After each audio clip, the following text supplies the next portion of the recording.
प्रिय विद्यार्थियों, मैं रेखा वैष्णव आज आपको क्लास 7 का चैप्टर 4 कठपुतली कविता पढ़ाने वाली हूँ। इस कविता के लेखक कवि हैं भवानी प्रसाद मिश्र। ये कविता भवानी प्रसाद मिश्र जी द्वारा लिखी गई है। इस कविता में कठपुतली आप जानते हैं, जो धागों से बंधी हुई होती है और लकड़ी की बनी हुई होती है, ठीक है। उस कठपुतली ने स्वयं अपनी स्वतंत्रता की इच्छा व्यक्त की है कि वह स्वतंत्र होना चाहती है और धागों में बंधी नहीं रहना चाहती। उसे दूसरों के इशारे पर नाचने पर बहुत दुख होता है और उस दुख से बाहर निकलने के लिए एक कठपुतली विद्रोह कर लेती है। वो अपने पाँव पर खड़ी होना चाहती है और ये बात सारी कठपुतलियों को बहुत अच्छी लगती है। सभी बोलती हैं कि स्वतंत्र कौन नहीं रहना चाहता। लेकिन जब पहली कठपुतली के ऊपर सभी कठपुतलियों की जिम्मेदारी आती है तो वो सोच समझकर कदम उठाना उचित समझती है। चलिए हम कविता शुरू करते हैं। कठपुतली गुस्से से उबली, बोली, ये धागे क्यों है मेरे पीछे आगे, इन्हें तोड़ दो, मुझे मेरे पाँव पर छोड़ दो।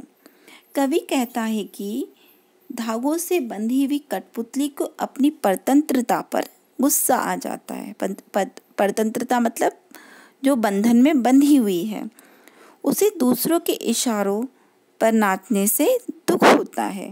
वो कहती है उसके आगे पीछे धागे क्यों बंधे हैं। वह इन्हें तोड़ देने का आग्रह करती है। तोड़ देने का आग्रह करना मतलब वह इससे स्वतंत्र होना चाहती है और अपने पैरों पर खड़ी होना चाहती है। सुनकर बोली और कठपुतलियाँ कि हाँ, बहुत दिन हुए अपने मन के छंद छुए। दूसरे पद में बताया गया है कि जब पहली कठपुतली ने स्वतंत्रता की इच्छा जाहिर की तो बाकी जो कठपुतलियाँ थी उसकी बात सुनकर उन्हें भी स्वतंत्र होने की इच्छा हुई कि हमें बहुत दिन हो गए हैं अपने मन के छंद छुए, मतलब अपनी मन की मर्जी की हुए, मन की इच्छा की हुए हमें बहुत दिन हो गए हैं, इसलिए हम भी स्वतंत्र होना चाहती हैं।